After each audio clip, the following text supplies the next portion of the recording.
Hello and happy October. I hope you enjoyed my little skit at the beginning. You know, sometimes it's fun to not take yourself too seriously. You know what else it's fun to not take seriously? Halloween. I sure do love enjoying a night of lighthearted, spooky frivolity instead of soiling my pants in terror. I hate to be the person who's like, back in my day, but, you know, back in my day.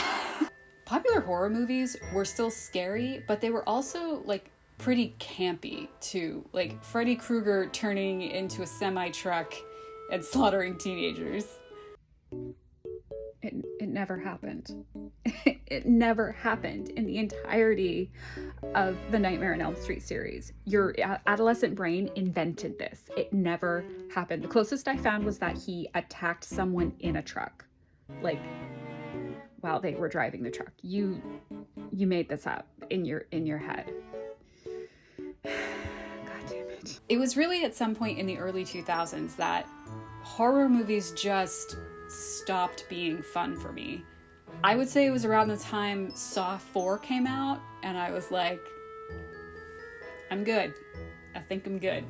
Early 2000s horror was mostly jump scares and torture porn. At least that's what was popular in the theaters. Oh, and if you found something that wasn't that for some reason, don't worry, because it made up for it by being really upsetting in some way. CreepyCatalog.com referred to this phenomenon as post-9/11 pessimism. That's right, there is no part of modern history that was not made shittier by 9/11.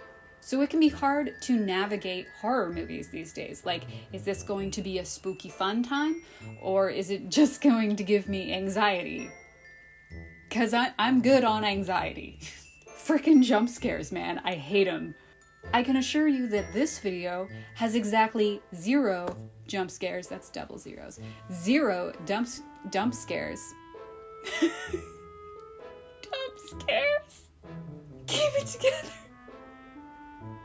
You have a finite amount of time while the baby is sleeping. Keep it together. Dump scares. Jump scares, man. I hate them. I can assure you that this video has no jump scares. 0 jump scares. It does have actually the complete opposite, but it's a surprise. Jump scares. I used to actually really like horror movies, but that is before I became a coward, a scaredy-cat, a fraidy-goat, or other applicable barnyard animals. Chickens seem anxious. Not geese, though. Never geese. I feel like a goose could watch the entire Saw franchise and just never flint. I secretly want to fight a goose. Just give me a reason. I think the world is just too stressful now for that sort of horror. My tiny brain cannot cope with the constant barrage of apocalyptic goings-ons. So if I'm going to watch something creepy, I also need it to be cozy. It's cozy, creepy, or nothing. Crozy? Creepsy? Creposy? Never mind. So I have compiled a list of spooky horror movies for your Halloween enjoyment. These are light on jump scares and no real gore, and the dog always lives. Perfect for when you want something scary, but not too scary. Just a little fright. A smidgen of spooks. So this list goes from least scary to most scary on our very own boo-ometer. Okay, so the next time you want to crack a joke that involves making a graphic, maybe take a look at the calendar next time, because it's the 28th right now, because we had that work event that you completely spaced, and it's the 28th now, and I am in paint tool thigh making this fucking boometer. It's not even funny. Do you get it? I made that up. And these are all based on my opinion as a professional sissy pants. So let's get started. Elvira, Mistress of the Dark. Okay, we're starting off with a horror comedy from the 1980s. Elvira is a popular late-night horror hostess from that time. So in this tale, Elvira quits her job and moves to this conservative northeastern town after inheriting her great-aunt's home and all of her possessions. But the fussy townsfolk don't take kindly to free-thinking boob-havers, and a witch hunt begins to brew. there's one teeny jump scare, but it's telegraphed way far in advance. There is one dog, but nothing bad happens to him. Well, I mean, except an unfortunate haircut.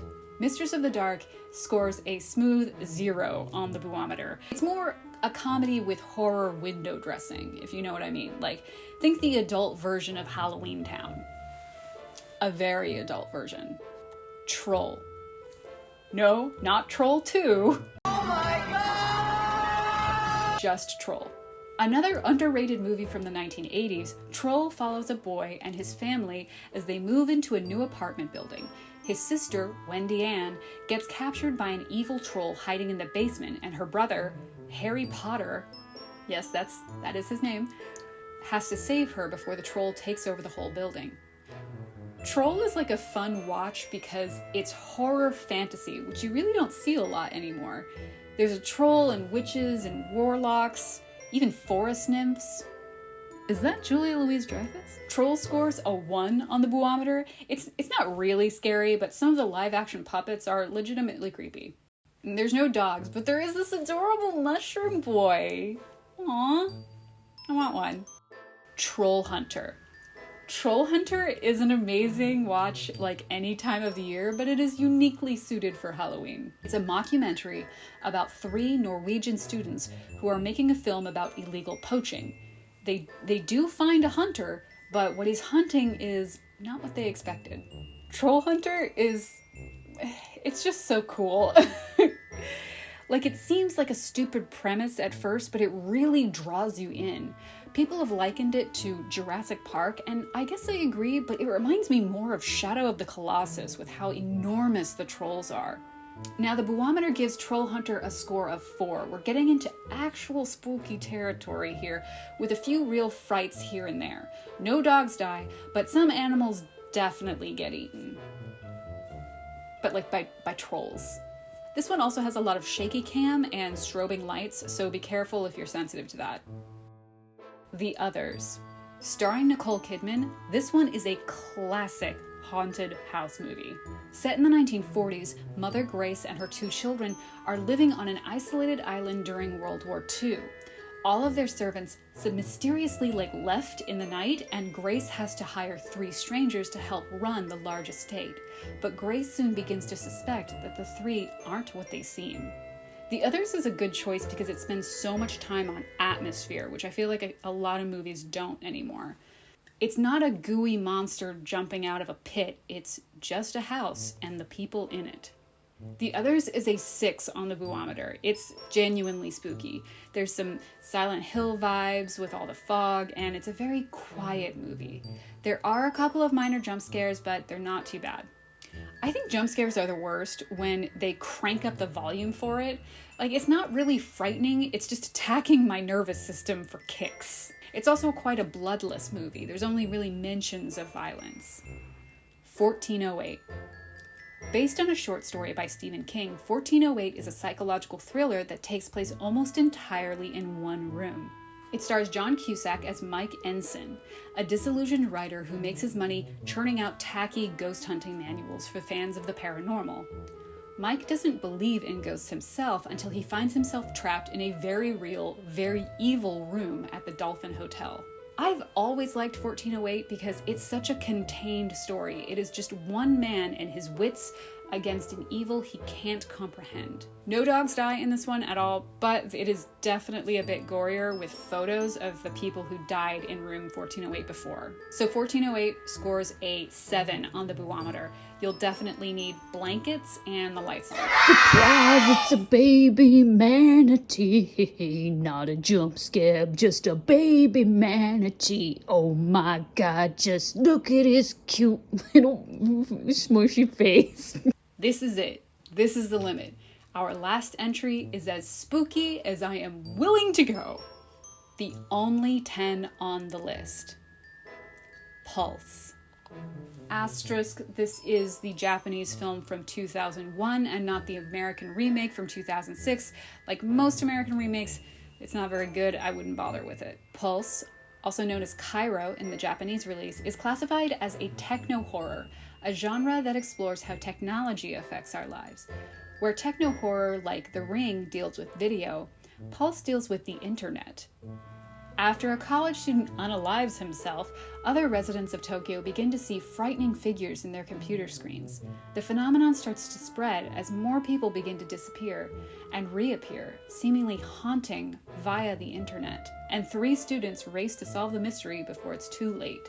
So, Japanese horror tends to go one of 2 ways. It is either slow burn of spooky happenings in quiet rooms, or it is full frontal gore and violence. Pulse is the former. The story is haunting, literally. This is the only one on the list that really stuck with me after I watched it. The visuals are beautiful, but also really freaky. Combined with the music, Pulse has a heavy focus on the effects of isolation and depression. While it's not gory or violent, there is an emphasis on unaliving, so please take that into consideration if you're going to watch. But I would not watch this one alone. Like, I would need blankets, the lights on, at least 2 other people, and 1 cat. His lordship wanted to join us for the end of the video. This concludes my list of cozy, creepy Halloween movies. I would like to know what you would add to the list for this, because I'm kind of running out of movies that I can tolerate. Let me know in the comments below, and I will be responding to comments on TikTok. I will see you there. Happy Halloween.